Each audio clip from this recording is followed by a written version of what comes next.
Hey, welcome to the Visionista podcast. I'm your host, 𝐊𝐞𝐞𝐲𝐽 of Nor Marketing and PR. This podcast is for entrepreneurs where we talk about business and work-life balance.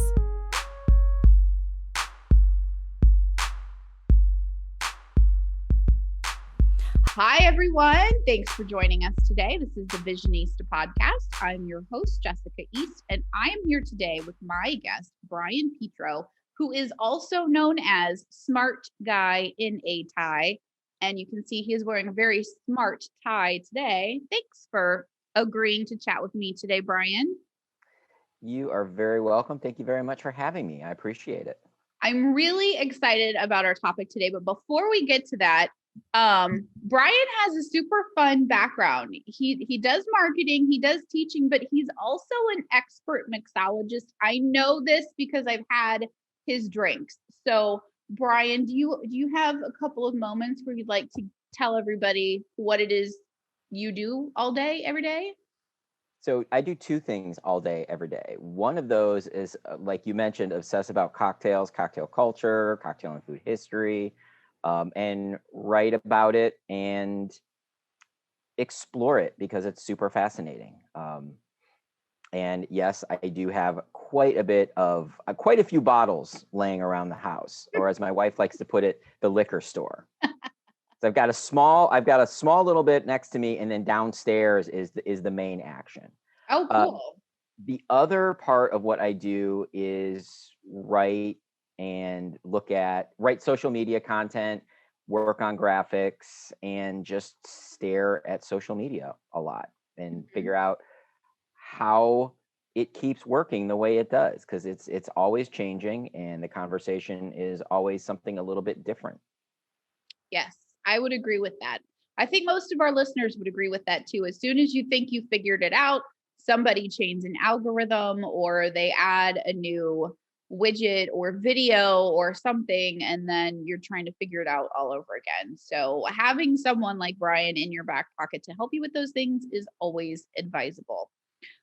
So let's get started, because I know we both have a lot to say on this topic today.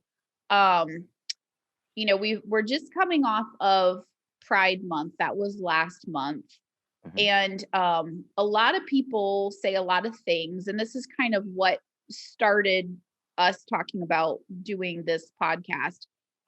There were a handful of corporations that kind of got their hands smacked last month because they were offering, all kinds of rainbow products. They were changing their logos to incorporate rainbows. Some of them were donating money to places, others were not. They were just kind of using Pride to peddle their own products. So what we wanted to talk about today, and our topic, is the importance of keeping your word after the hype has passed, whether it's a social hype that's driven by some sort of event. Like last summer, Black Lives Matter was in the news a lot because of several instances involving police and unarmed Black men. Last month we had Pride. That's a finite thing. So, but both of those things share the commonality that they are heavy in the news cycle. And so a lot of people jump on and want to join the conversation. And then the news cycle changes, or the calendar month changes, and then we stop talking about it. So the first question I wanted to start with is, why is it important for organizations to support social change and actually come out and say something about social issues and current events? I'm kind of thinking about when entertainers, like in the era right before social media, and still kind of now a little bit, football players should shut up and play football. Actresses should shut up and stick to movies. Why is it important for people to make statements about those things? The fact that, you'll see big actors, big actresses, sports people with a platform that they've built up through their job, they keep talking because they're still people. it's not like they go to the basketball court, or they go to the movie set, or they go to the baseball diamond. They play their sport, they do their thing, they be super impressive to all of us, and then they go home and put themselves in a pod and just don't do anything anymore. Mm-hmm. They are still people that are interacting in the United States. There are still people that have to deal with all of the cultural touch points that you and I have to deal with every single day as well. Mm-hmm. So they've built this big platform, and they have every right to use it, as much as you have your right to put this type of podcast out on your platform, Mm-hmm. or a teacher does, or a plumber does. Or that's the other thing that fascinates me, is I hear a lot of people on social media, like you said, say, just shut up and play basketball, or just shut up and play, or shut up and act. And these are people that also have jobs, Mm-hmm. that may or may not have direct links to politics or social issues, but their opinion is still out there. So it's important that everybody's opinion matters. Now, do some people have a larger platform, like a LeBron James? Absolutely. But he's earned it, and he can do what he wants with it. Mm-hmm. So why is it important? Like, that's a person. LeBron is a person. Why Mm-hmm. is it important for, or do you think it's important for corporations and organizations? For instance, Nike has a pretty long standing history, actually, of making social statements through their advertising campaigns. They Mm-hmm. started years and years ago, way before Cap took a knee, supporting women in sports. One of the most beautiful commercials I've ever seen was a commercial about them supporting women who run. I think it was a running ad. Crap. Now I'm going to have to go back and look at that. But why is it important, or is it important for them to do that, to make statements like that with their ad dollars? Representation and seeing people doing the things that they want to do is important. Mm-hmm. I love the fact that Nike keeps doing it. I love the fact that Nike not only supports women's sports, other minority issues, LGBTQ plus in sports, Mm-hmm. all of these things. They support just people going out and doing stuff. Yeah. They support people trying to get to that next level through sports. And I'm sure they definitely hope that people are using Nike products to do it. But the fact that they're putting the message out there is important. Again, having that representation, hearing a voice saying, hey, we're here for you. And especially when it's a large voice like Nike's, they're showing that they're putting their money where their mouth is. And you come up with Nike. When you were talking about that, as I was looking and doing research, I immediately went to Pepsi and how they tried to do something that was similar and whiffed on it horribly. And I think mainly it's because they didn't have the history, they didn't have the cachet, they didn't have the established practice of continually encouraging people in that space. They just tried to hop on the flavor of the day, and it was very obvious, which is why you can't just do that. Nike has a track record of doing this over the long haul versus, some of these other companies that we were just talking about, that they change their social media logos for a month, or they put up a few extra social media posts about that particular topic, and they're like, well, we did it. We nailed Pride Month, or we nailed Women's History Month. And that's not how you show that you support the struggles of other people. Mm-hmm. And before we actually started recording, we had like a really great snippet of a conversation I'm hoping we can recreate here. In the old days, before we had Google and before we had social, and information was so easily accessible to everyone. I mean, I think everybody has a smartphone at this point. everybody has access to a computer. People could say, when I say people, I mean like CEOs, corporations, they could say kind of like whatever they wanted, and you had to take them at face value. Now it's really easy to figure out who those corporations are and what they stand for. So for me, lying bothers me a lot. So I really appreciate transparency with people. And it kind of feels like a lie if you want to talk about Black history or women's history or pride, and then you look at the board and none of those people that you just got done talking about are represented in board positions or in senior leadership positions. And it's really easy to find out who makes up that company and what the company really stands for if they donate money. So what are I guess I kind of just answered my own question. Why is it important for people to actually put those plans into place?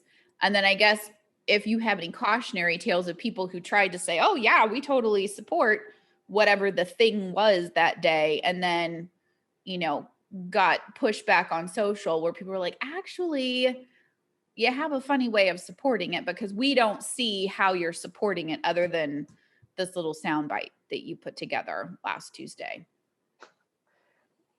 I don't have any cautionary tales of that, but I've definitely seen it happen multiple times over and over again. And it's just the fact that, there's the internet, like you said. Even if I didn't have a smartphone in my pocket, the internet has been around and fairly actively around for a while. The internet has been there for 20, 30 years now, and at least to the public. And I can go and Google who you're making donations to. I can find out what your company policies are. I can find out what kind of things you're saying, what kind of actions you're taking outside of whatever month it happens to be or whatever day it happens to be. So when you come out and say, hey, we're here for Pride Month, but then we see that you're making donations to let's say politicians that are definitely anti-LGBTQ rights, or you're saying you're pro Black Lives Matter and you're not doing anything out of it, or it's very clear that there's almost nobody in upper management who are Black or even any other type of BIPOC, then we can really see, oh, well, here's the ad part of what you're saying, and here is the actual thing of what you're doing. And more and more people are smarter. People really can do their research. They can find the things that they want to find, and not with a lot of effort. So it's important that you don't just say, hey, it's Pride Month, so we're going to support those rights. That has to happen in December if something happens. That has to happen if legislation is written that that could possibly impact the lives of that community. Or if there's voter rights out there. When Georgia started passing voter rights laws, there were a lot of companies. Coca-Cola is the one that pops to the top of my head, and a few other ones that said, we're not going to tolerate that. We're going to pull ad dollars. We're going to speak out and say that this is wrong. And that's what you have to do. It's really easy to put up a rainbow or a multicolored logo for whatever particular month it is. It's really hard to turn around and say, we're not going to support you suppressing the rights of voters. We're not going to support you suppressing the rights of the LGBTQ community. And then because that could impact your bottom line. And it's a tough decision to have to make, especially because it's impacting your bottom line, but people are watching. I teach at a couple local colleges, so I work with a lot of the utes, as no one says. And well, you just did, so you say it now. Yeah, I say it now. But they're very interested to see what these companies they want to work for are doing and where they stand. And companies have to start keeping in mind that the next generations of workers are also looking at what social stands they make, at what sort of things that they're doing. Because, you know, people, the students that are working right now, they don't want to work for companies that don't necessarily care about the rights of their workers, or they don't care about the rights of people that they're serving. Mm-hmm. That is a good point, because it's not just, you know, your sales dollars. Like, are you speaking to people who are going to buy your product or your service? But, you know, we've heard a lot the last few months, this summer, especially, about people having a hard time finding qualified employees and good workers. So, you know, if you're having a hard time getting people into work because they look at, you know, what you stand for or what you don't stand for, that can affect your business negatively as well. So, you know, that change is hard. You know, sometimes truth hurts. So how would you advise an organization to take a look and be reflective about their inner workings? You know, if they're going to take a stand about a social issue, you know, how do you look back at yourself? Where would you start? Because I mean, obviously you have to. I hope that anybody who's listening to this today would kind of use this as a maybe a checklist. Like, oh, well, I need to see, what does our board of directors look like? You know, what does our senior leadership look like? You know, do we have a pretty diverse workforce who, you know, who, how do we look to other people? So I hope that maybe people will start thinking about how they look to other people. But where would you start if someone came to you and they were like, Brian, I think we might have a problem. What do we do to fix this?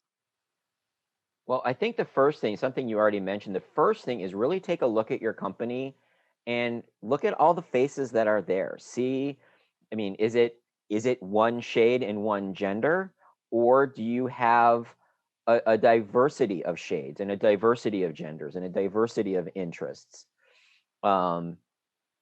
Making sure that you've got a lot of different opinions in the room, because, you know, going back to social media and marketing, there are a lot of bad social media and ad campaigns that have come out that probably could have been avoided by having one person in the room go, do you know how this actually sounds?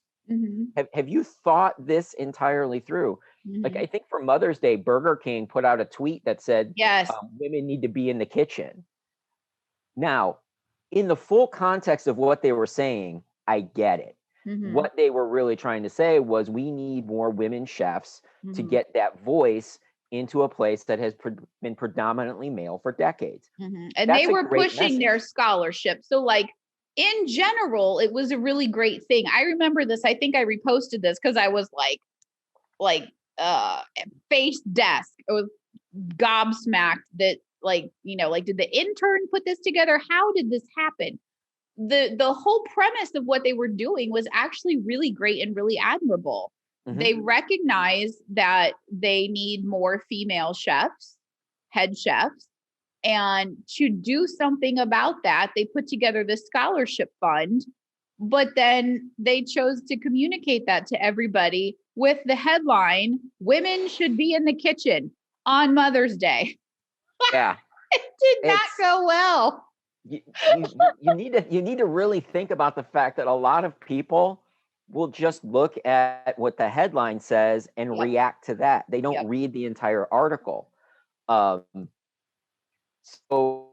making sure that, I get it, you want to be snarky, and I think Wendy's sort of blew that up when they started just being snarky on Twitter. And that whole snark thing started really hitting the ground, and everybody wants to be a little hip and edgy and cool. But there's a difference between being edgy and cool and being insulting to people, or being tone deaf to people. Like, you never want to be edgy if that edginess is like cruelty or demeaning to a specific person or a group of people. That's just bad form. I understand, like comedians, they will do that sometimes too. They'll pick on a group of people with stereotypes and stuff like that. Sometimes it's funny, sometimes it really falls flat. When business is at stake, I would err on the side of not offending, large cross sections of your clientele. 50% of the population, possibly. Mm-hmm. Definitely looking inside, seeing what voices are at the top, I think is the first part.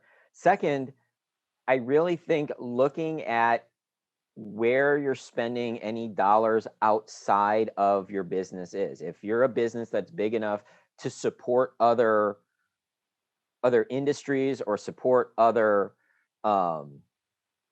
support possibly politicians, support local government, support charities, where are those dollars going? Yeah. Because you can also look through the supply chain. I know a lot of people will go and say, well, you get your resources from this particular company, and this particular company is bad to women, or it's bad to minorities, and they'll stop using that particular brand or use that particular business. So again, people can really find the information of where you're getting your supplies from or where you're putting your money to, and they can make those decisions as well. If you're supporting food banks, that's absolutely great. If you're supporting women's shelters, also absolutely fantastic. If a lot of your money is going to a politician that's working against voters' rights or LGBTQ rights or women's rights, then you could be called for the carpet and called to the carpet. And it doesn't matter how many social media posts you put up for that. People are going to say, well, yeah, this is what you're doing. This is what you're saying, but this is what you're doing. Right now, Blizzard, and this is very timely for us, Blizzard is getting its head handed to it on social media because the state of California is suing them for what they're calling a frat boy culture, with women being sexually harassed, women being underpaid. It's really just a devastating thing that is coming out of the Activision Blizzard culture. But not a month ago, again during Pride, they're putting up tweets and they're talking about being inclusive in their video games. And then this comes out. So, great, you have a tweet about how you have more Black and trans and female characters in your video games, but you're treating actual women and actual Black people and actually LGBTQ people terribly. So that's not going to get them any winner. That's not going to get them any followers. And there's already a lot of people saying we're not going to buy their games anymore. And I think that's a good point. And some of this is generational.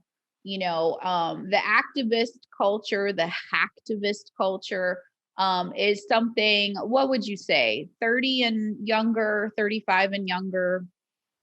Yeah, I would say probably.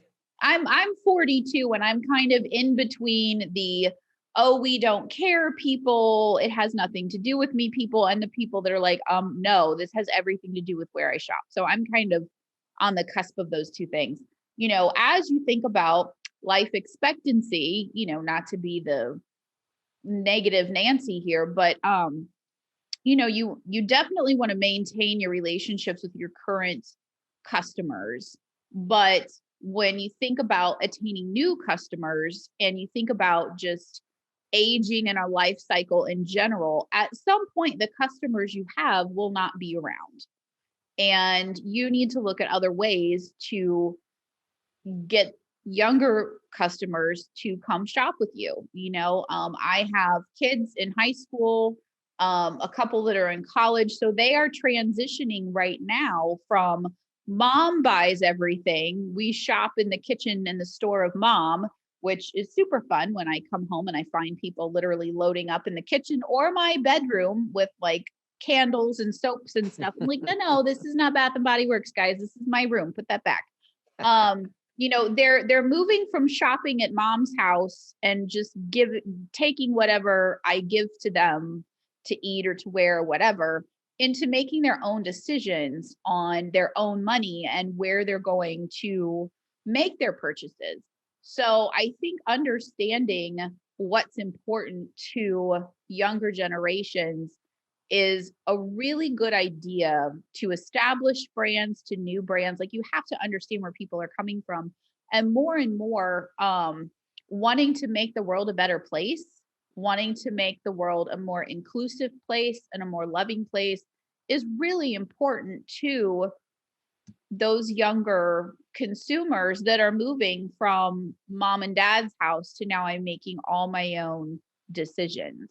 So, and I know that it's probably scary to some people who are used to dealing with people who just don't care. Oh, that's the company.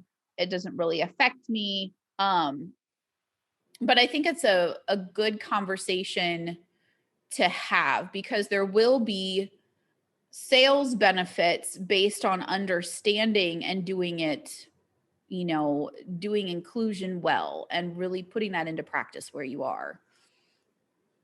There's really almost no cost to just being nice people. Mm-hmm. There's almost no cost to not alienating other groups. Mm-hmm. And companies need to understand, like you were saying, that the new wave of shoppers is looking for different things. They have different options. You were talking about being in your 40s. I am also in my 40s. And you have to go to whatever was available at the local stores when we did shopping in our 20s. So it wasn't like it is now, where I could get Tom's shoes. I could go to Warby Parker and get glasses. I could find, there wasn't any type of farmers markets that were readily available where I could go and support a local farmer who unless you actually lived in the country. Right, unless you actually lived in the country. And those options are there now. And so I'm not reliant on Walmart. I'm not reliant on Target. I'm not reliant on grocery stores like Kroger to get all of my food. I have options. Mm-hmm.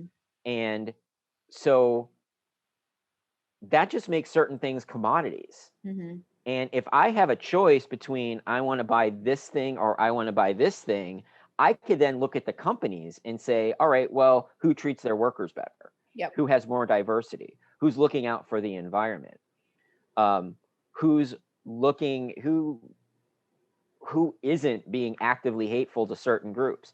And then I can buy from them because I have that information. I can Google and see what your corporate social responsibility is. I could see what your mission and vision statement versus what your actual actions are, and go, I'm going to buy from this company because they're better people. One of the things that you mentioned was I do a lot with liquor, and there has been over the last few years a lot of reckonings with, and in the food industry in general, with toxic masculinity and toxic male cultures and things like that. And if you're a brewery, there are lots of breweries out there right now in the United States. There are over 8,000 breweries. This is the most breweries we've ever had in the country ever. So if you're not a good company, if you're not a good brewery, if you're sexually harassing women or creating a culture that's hostile to BIPOC people, I can go drink someone else's beer. And it's the same thing. I can go buy someone else's shoes. I can get shirts from other places. I can buy food from a variety of different sources. That becomes more of a defining characteristic of your product than sometimes the product itself. Yeah. No, I would agree. I mean, all big things to consider with, real implications. I have a client that I mentioned to you before we started recording, and I'm going to have some of these difficult conversations with him because the optics don't look good. You know, there's not a lot of diversity in this particular client's makeup internally. And you know, it doesn't look good. And as far as news cycles go, anybody can buy an ad, but if you want someone in the media to engage with you, there's a story that they're trying to tell right now. And, you know, white guy makes more money, white guy wins again is not what people, that's not selling papers. If anyone's still reading a paper, it's not getting clicks online. And I'm kind of dreading having this conversation with him because, you know, we talk a lot about inclusion and diversity and why it's important, you know, why it's important to support people who don't look like you, why it's important for Black and brown people to have voices that other people can hear, why it's important for women and LGBTQ people to have voices and be at the table so that you don't run a dumb ad on Mother's Day that says, hey girl, get back in the kitchen. Where's my sandwich? You know, it's important to have all those voices represented. So I will try not to put you too far, like, you know, on the spotlight here, but, you know, part of what I'm dreading about this is in the same way that people of color, women, LGBTQ people need to be included so that their voices count and can be heard and can be mattered. You know, my client can't change the fact that he's a white guy. And I know that there are a lot of white guys, yourself included. I mean, you're a white guy. You can't change that tomorrow. It is who you are. Wait, what's this now? Shocked face, sorry. But you know, how do you have those conversations with people? Because I am gearing up for him to be personally offended when I tell him that there's a problem, you know, with this company that he's so proud of building. And I mean, you know, any small business owner, which is the majority of the people who listen to this, please don't misunderstand what I'm saying. Building anything from scratch is baller as hell. It's hard as hell. It takes a lot of work, a lot of time and commitment and nurturing to make this thing that didn't exist before you came along exist and give people jobs and give other people a good or a service that they need. It's slightly easier for white men, and I don't want to diminish the hard work, you know, that he's put in and other white men have put in. And white men are still important, but they shouldn't be the only voice at the table.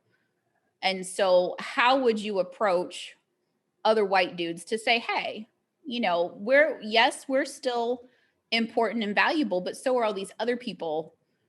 You know, here's how we need to start thinking about this. Like, because I know some white men just don't want to hear it.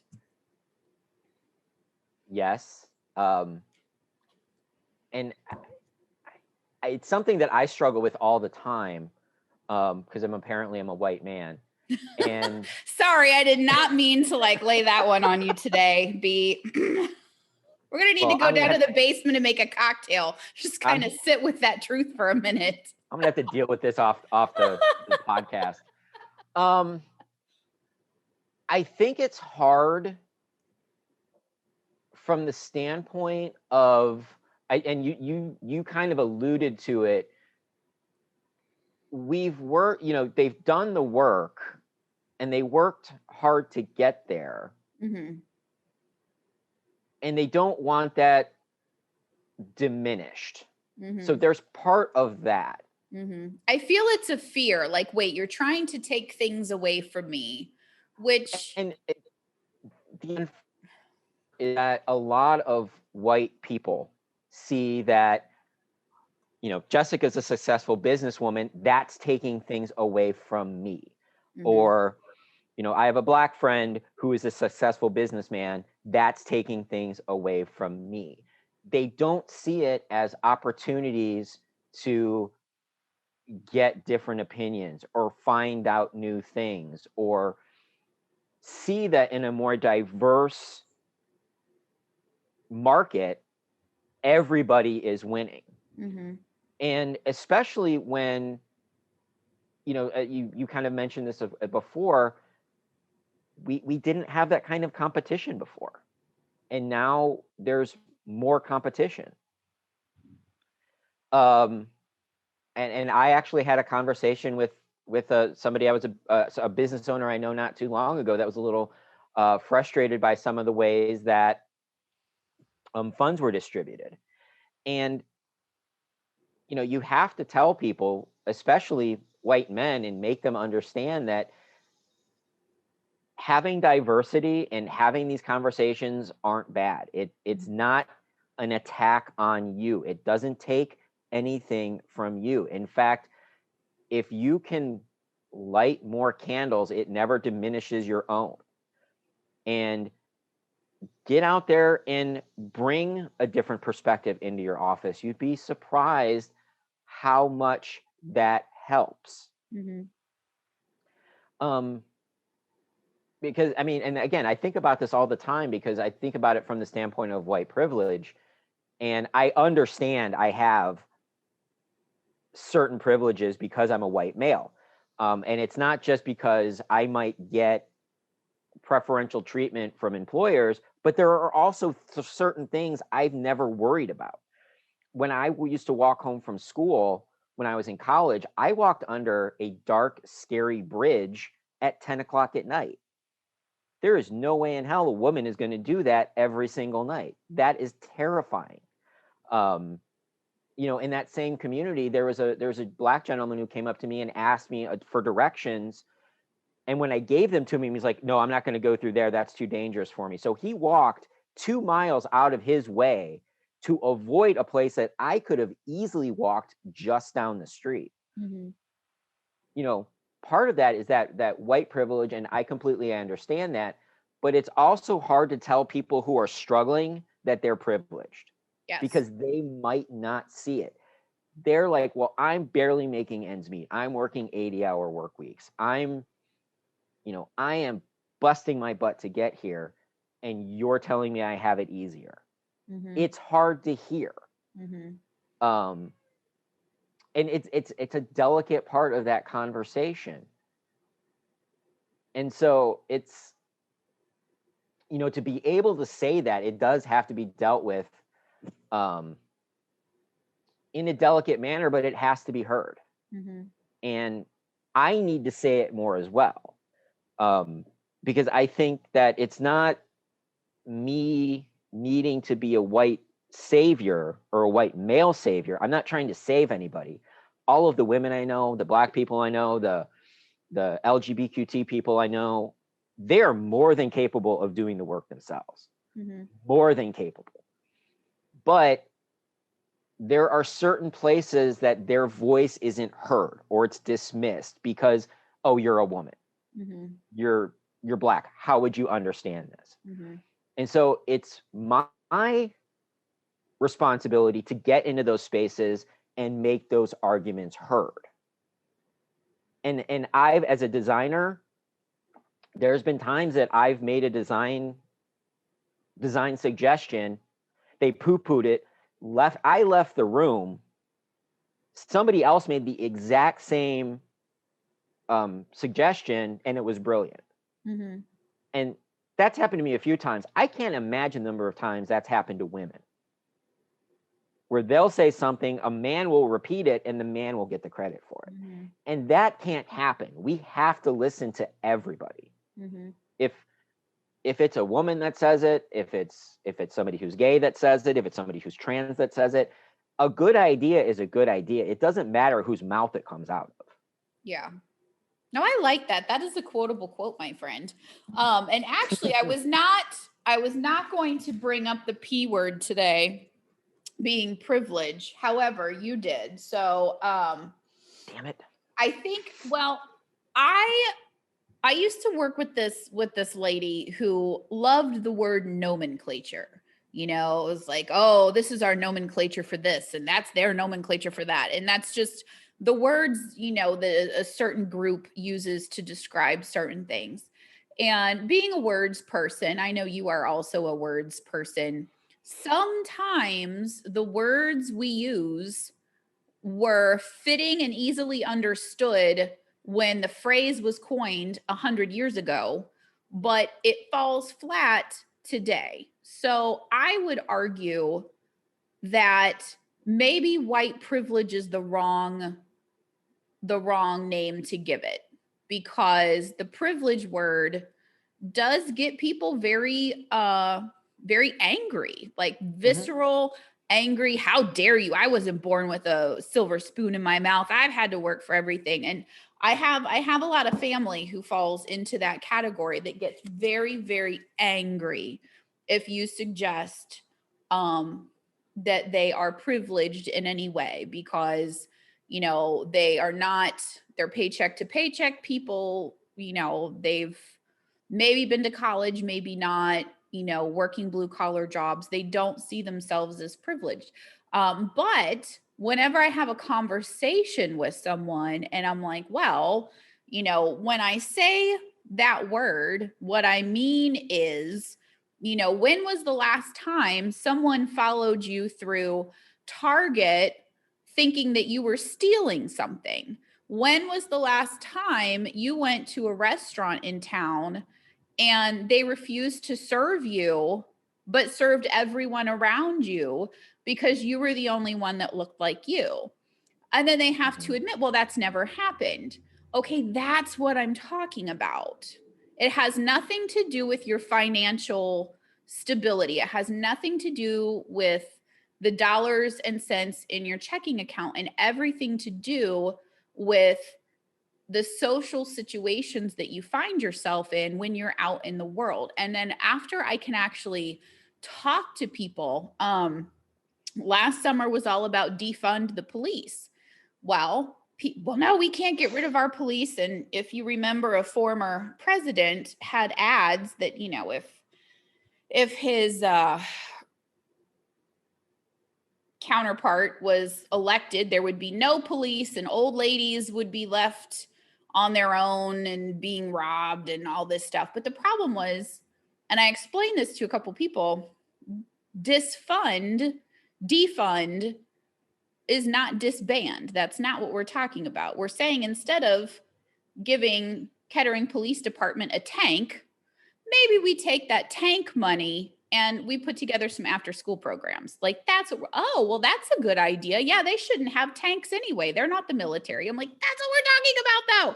So I think some of the words we use to label these things need to be looked at, because I'm not sure that they're saying what we want them to say. And beyond that, having an actual conversation with patience and kindness and as much love as can be mustered, I think can make all the difference, instead of just, painting people with a wide brush or getting angry, which is really easy to do. It's really easy to get tweaked at people when you're frustrated. But any conversation I've ever had, and I've been able to explain to people, like, well, I understand and I hear you. However, this is what they're really talking about. Oh, well, I didn't know that. I didn't realize that. Well, no kidding. Like, let's think about this, please. We want, and we bring it back to social media. We want pithy things that we get on social media. We want those high impact headline, make it go viral comments. And so defund the police fits on a t-shirt much better than let's reimagine our social structure for deterring criminals and improving the lives of people in the community. And that's been said in various ways on multiple different platforms, but we want that snappiness. We want that quick soundbite. We want that tweet. We want that TikTok. And since a tweet is 200 and some odd characters, a TikTok can be up to 3 minutes now. Baller. When I figured that out, I was like, woohoo! you know what? If it's 3 minutes, you don't need 3 parts. No. But you're right. Those are conversations that need to be had. And another thing is we expect things to change quickly. Mm-hmm. And it's going to be generational change that makes this happen. Mm-hmm. And to do that, we need to start getting rid of the gatekeepers, pulling down all of the gatekeepers that are trying to keep people that don't look like them out of places of power. And that has to be done from both sides. It has to be done from white men stepping up and opening the door on one side while everybody else is doing their part on the other side. It's a team thing. It's not an us against them thing. And you're right. I mean, we need to reimagine what the police look like. They were created at the end of the 19th century in most areas, and it's been a while. Mm-hmm. We need to rethink what the role of the police is. Mm-hmm. Not get rid of them, just rethink what is good for today's society and today's world and today's struggles and laws and all that other stuff. And even a certain modicum of accountability for them would definitely change the way that people act. And I think that's really what a lot of companies don't think about, is if they put something out into the world, whether it's intentional or unintentional, whether it's intentionally putting out a Facebook post or a tweet, or unintentional by supporting a politician who is against certain rights or supporting a charity that fights against certain types of people, mm-hmm. they are being held accountable. And for a lot of people, that's kind of a new place to be in. And it can be uncomfortable if you have chosen poorly or you haven't done your research. Maybe somebody, as far as like politicians go, they send out so many letters and phone calls to get support from people. And, we're all busy, we're all overwhelmed. I think sometimes, and maybe I'm just erring on the side of grace today. I don't know. I got a full 9 minutes of meditation in before I had my coffee. I suppose it's possible that someone, just answered a call. Oh, here's my representative. I'm not happy with what we have now. Or things have been going really well. Sure, let's keep you in office. Sure, let me give you a few bucks, and not perhaps realizing some of the things they're supporting. As I say that, that's probably kind of hard to believe, but let's say that's accurate. You always have the opportunity when people then present you with facts to say, oh, well, wait a minute, this doesn't sound like a good idea. I've already made this donation. I can't take it back, but I can make a donation of equal or greater value to the ACLU because they're going to fight in court the things that this person that I inadvertently supported are trying to pass, in the state house or nationally or whatever. So, you can undo damage, because I don't want to leave our chat in a negative, thing. Let's say that you have really messed up good and you've said some things and you've done some things and you're like, oh crap, like, how do I come back from this? Because one of the things you kind of tiptoed around a second ago was cancel culture. You didn't say it, but, accountability. And I think that cancel culture has bothered me a lot because it's ridiculous. It's, boohoo, I said something dumb. I said the N-word on a hot mic, and now people are mad at me and, feel bad for me for just being stupid or whatever. It's really accountability culture because of everything we've mentioned. You can figure out if there's a disconnect between what people say and what people do. And so the accountability then is everyone, all the consumers, all the employees saying, wait a minute, we're going to hold you accountable because you said this, but you're doing this. So we're not going to give you our sales dollars anymore until you correct yourself. Is that accountability or is that cancel? So, you had a thought. I'll stop for a sec. My issue with cancel culture is if we're going to, and it's kind of the same thing with prison. If we're going With to prison? yeah, it Okay. works. So if you're going to punish people for doing something, we also have to give them a way to get back into society. Yeah. You can't ostracize somebody without giving them a path back. I'm all about second chances. We have to give people back a path for redemption. Now, there's a way to do it and there's a way to not to do it. I think the way to do it is first be genuinely sorry. Don't put out a statement that says, I'm sorry, we were caught. Acknowledge what happened, acknowledge what you did was wrong, and acknowledge you're going to try to fix it. Then take those steps to fix it. Most recently, Ben and Jerry's, it was just found, they were just shown to, I think they had a factory or they were selling their ice cream in the occupied lands of Palestine. I just saw that a couple days ago. They're not going to sell their ice cream there anymore. And because of the backlash, they're not going to sell their ice cream there anymore. So they heard that what they were doing was unpopular. They understood their demographic and they made the change that they needed to make and never said anything like, we're sorry you caught us. Yeah. And so that's the way you address it. Now, are they going to take a hit for a while? Absolutely. Are they going to have to spend years maybe coming back from it? Sure. Have they permanently lost some of their clients? 100%. But we can't just cancel somebody or give them accountability without giving them a way to redeem themselves.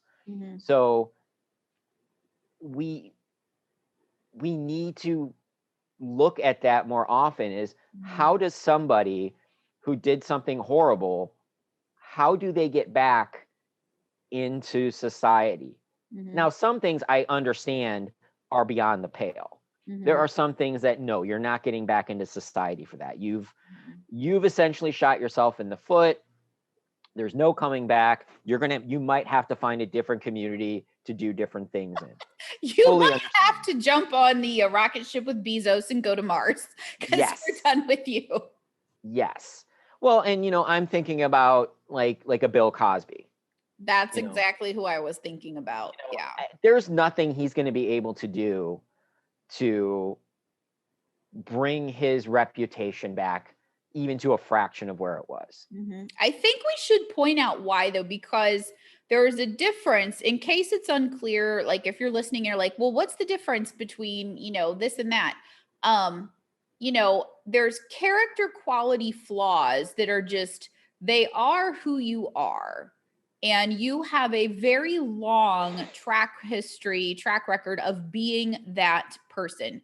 There is someone in the town where we live who is in the service industry and got busted big time last year for saying some really horrible things.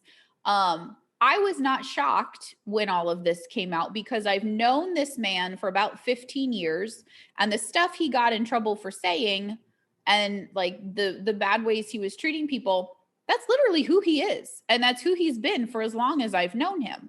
So, to finally call somebody out and be like, hey, that guy's an asshole. Well, yeah, he is. Like, welcome to the party. We all know this. There's character quality things. Now, supposedly he's like reformed or whatever because one of the private Christian schools said so after like a month and a half. I'm like, I doubt you're going to take 40, 50 years of who this person is at their core, tell them they were bad, no, and then all of a sudden they've seen the error of their ways. I call bullshit on that. However, that is like one thing. It's another thing if it's kind of a crime of omission. I'll use myself for an example. I was raised in a very conservative, white, middle-class household. We would have conversations at dinner talking about how,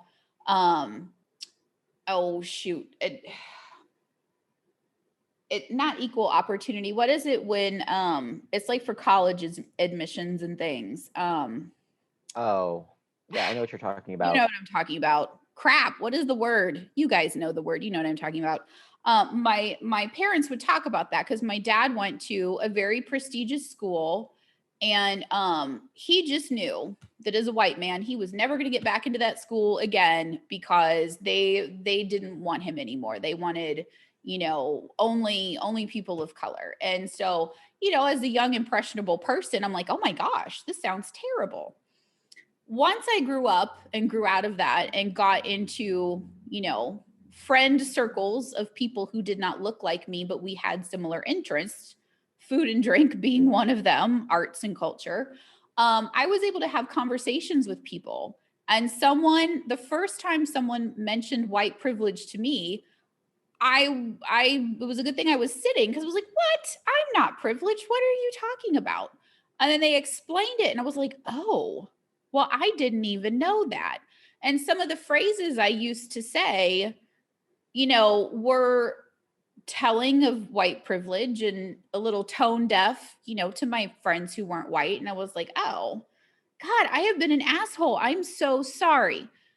That is different because you came from a background that was maybe a little in a bubble or you didn't know. But then when you know, you have to do something about it. You have to act on it. So I think that those types of situations, you're running a company, it never occurred to you to look at your board of directors and say, wait a minute, we're all, 55-year-old white men who have all been to Ivy League universities with 4-year degrees. Like we have no women. We have nobody who's taken maybe a different path to get here. We have no people of color. Like once that connection's made in your brain, then you can be like, oh my gosh, you know what? You're right. It never even occurred to me because it doesn't affect me because I'm on the inside. I'm not on the outside. Right. Let's do something to fix this. Those situations are 100% redeemable as long as you act on it. Now, if you know and you choose to ignore it for the next 10 years until there's a lawsuit or something, then I don't think you're quite so redeemable.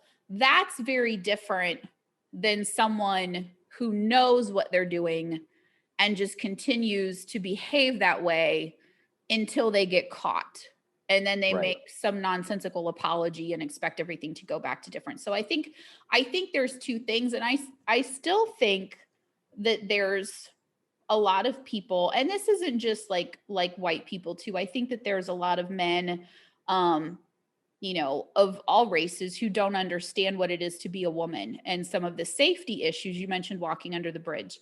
Some safety issues that women have to take very seriously that men don't take.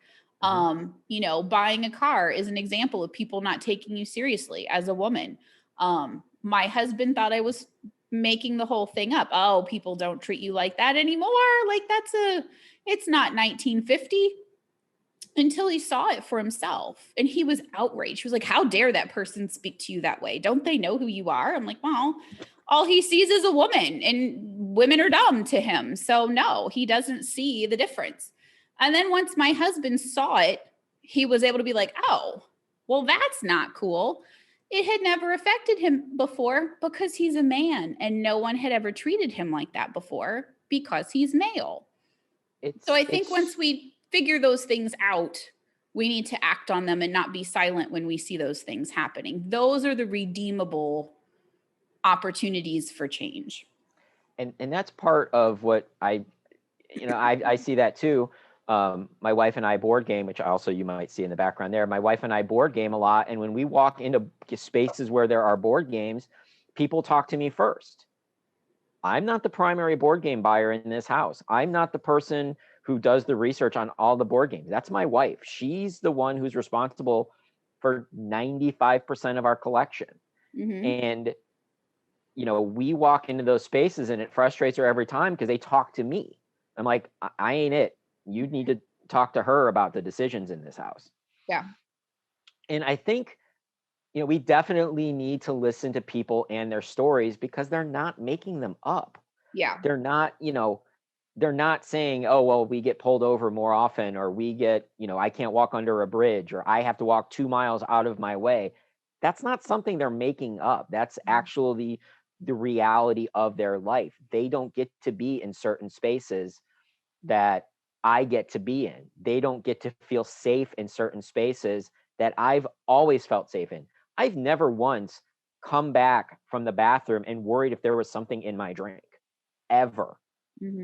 I've never, had to pretend I was on the phone as I was walking to my car to make sure that no one touched me. And so that's another thing, is we have to listen more to the stories that are being told, because those are important stories. And listening to those stories makes businesses better, because you don't run into certain things. You don't run into certain marketing snafus. You think about things in a different manner if you're given a different perspective. And those are the reasons you can't just give lip service to people in a certain community without embracing that community, without supporting that community throughout the entire year. And I've told clients, look, if you're going to jump on board on Pride, you can't be quiet if something happens the rest of the year. You can't be quiet if you're going to jump on Black Lives Matter, if you're going to jump on women's rights, you can't be quiet when certain things happen. Yeah. You have to get involved. If you're going to be involved, I think it's in for a penny, in for a pound. If you're in, you're in. You can't just fake it.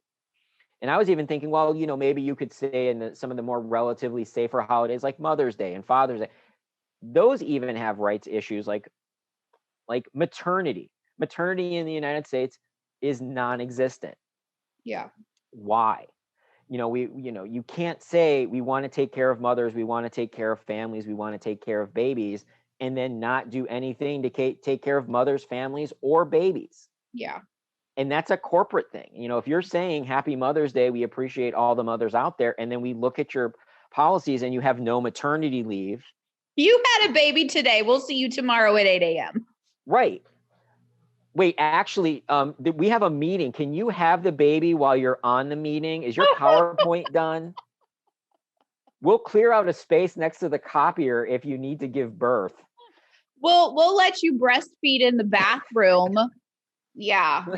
So many. Go into the closet of shame and breastfeed. This, honestly, Brian, I don't know if this is good or bad. This needs to be like a whole freaking series on how to shake corporate America from their slumber and make them care about like their people. I know, you have to care about your bottom line. The lights have to stay on. The paychecks have to not bounce. I get it. Believe me, I do. As a business owner, I get that. However, one thing as a business owner, that's honestly like the most important thing to me in my business is giving people a great experience. Because in our field, we do marketing, we do creative, we do design. I can't tell you how many clients and potential clients come to me with horror stories of someone who royally screwed them over. I have a client right now. She actually had to take a break from all firms for almost a year. We've known each other like on a periphery kind of thing for about 6 or 8 months now. And my name kept popping up in her head, like, oh, I should talk to her. I should talk to her. I should talk to her. Every time she had that thought, it was like, nope, because firms suck. And I don't want to have to go through again what I just got out of. It's a real thing for people to have terrible experiences, whether it's with a firm, like us. I think it's just easier because there's a lot of freelancers. They'll freelance in between full-time gigs. And then if you were their client, you're kind of up a creek without a paddle once they start working again. And there's also just crooked people. Pay me 100% in advance for this website. And then, oh, I just moved to Australia. Sorry, I can't help you. I get all kinds of horror stories from people. So it's always been incredibly important to me in the crux of my business to make sure, like, not only are you getting what you pay for, you get good deliverables, a good strategy, but you have a good experience. There's trust there. you feel valued and welcomed and like you're important. Had a really great phone call with a client yesterday. I'm trying to connect her with some people that would be a really great opportunity for her growing business. She was over the moon for this phone call. I didn't do anything other than connect her to someone who might be able to buy what she's selling in a bigger space. I think that that is something that corporations should pause and consider. Yes, you need to pay your bills. Yes, you need to be sustainable. However, give people, instead of just a cheeseburger, give them a really great experience. You know, if I know that I'm important to you, I don't care who woos me and how much. You and me, we're tight, man. Like, I am loyal. I will buy your cheeseburger even if you add an extra dollar to the cost, because I know I'm important to you. I know you care about me and my family. And I think that we've reached that point at consumers, and I think that corporations need to pay attention to that. And part of that is giving people a good experience while they're shopping, while they're using your service. And then, you know, the rest of it that goes into community building as well. Yeah, for some reason, we ignore the fact that happy workers are more productive, which affects the bottom line. They're more loyal, which also affects the bottom line. If I'm working at a place, one thing that I hear a lot from employers is, well, I can't hire these people. I can't hire these people. If all you're offering is money, then I can go somewhere else and get more money. If all you're offering me is $40,000 a year, I could easily vacation. Yeah, and vacation. I can easily leave for someone who's doing $45,000 a year and vacation. But if you're offering me good maternity leave, if you're offering me good insurance, if you're offering me a diverse workspace where my voice can be heard, because I encourage my students to ask these kind of questions at job interviews. Yeah. And most places now, they'll put up who works there, so you could see the different faces and where they fall into the corporate hierarchy. And you can also tell when it's like with your potential conversation, a bunch of white dudes and one other person. You also don't want a smack of tokenism where like, hey, but we hired this one person that does look different. And they have that one guy. I'm like, oh God. Yeah. I'm gonna have to bring some hard liquor. I'm gonna have to go to your basement and find some real good hard liquor for when we have that conversation. I'm not looking forward to it. It's fixable. You know, I don't want to be too negative on this conversation because I believe it's fixable. You know, if I'm able to talk to him, and maybe, you know, they can't hire anybody else right now. Maybe they can't afford to bring on another person. You know, perhaps they can support some students who are interested in what their business does and do a scholarship program, or, you know, like there's so many other creative and inventive ways to support people if you literally can't hire anybody else because you're maxed out. Because again, I understand money in the bottom line. There's other things you can do to support people. You know, maybe there's you know, they could do some kind of donation for people who need their help, who fall in these underserved communities. You know, there's so many things, and that's I need to brainstorm with myself to have some good options. But that's what I'm proposing. Honestly, that's what I'm proposing for him. Nonprofits and other charities will never say no to some free work. Whatever his service happens to be, he can find one of them, and even just hands at the office. Nonprofits and charities are always understaffed for the bottom line reason. So the ability to make that donation of time would also be a good thing. And again, you know, I think your point is a really good one. There has to be a way to change the story, but it's also not going to happen overnight. You can't change your entire story by just making one conversation or making one hire or making one donation. It's going to be something that has to change over time. And again, for some people, that story is never going to change. But part of it is making the effort and really looking at what your company does, what you're saying publicly, and what you're doing privately, because what you're doing privately is going to eventually come out in some small way, whether it's a political donation, which are public knowledge, whether it's a disgruntled employee coming out and saying this company is terrible, and then 80 other people who used to work there saying, yeah, pretty much. Those things don't stay under wraps. So you want to be the best company you can be, with the ability to make small mistakes, with the ability to take some risks and to become better. And those things like diversity and benefits and being integrated in the community, those are the things that people are really looking for. That is what current students are looking for as they're graduating and trying to get jobs. That's what consumers are looking for when they're going to spend their very precious dollars on a company that, oh, you support the people that look like me, or you're owned by somebody that looks like me. That's fantastic. Yeah, no, I 100% agree. I agree. This conversation kind of around to places that I didn't anticipate today, but not all bad. I think that if we are willing to listen and willing to consider that we could do something better than the way that we've always done it, I think that that's really all that needs to be apparent for us to make changes. So, Brian, I want to be respectful of your time. I just took a look at the clock. So if we, and I realize we started off on the importance of keeping your word as an organization, you know, obviously, because we will find you out and we will bust you and you will have egg on your face. So asked and answered.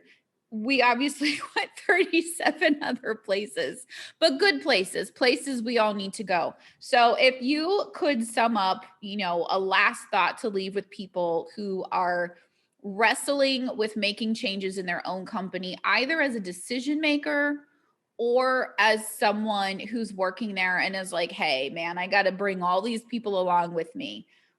How do you want to, what's your thought for that?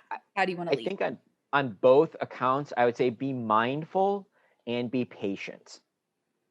If you have an idea and you keep bringing it up, eventually either you're going to find that they're receptive to it and they'll start moving forward on it, or they're not receptive to it and you may have to find another place to work, or you may have to find another place to buy your product.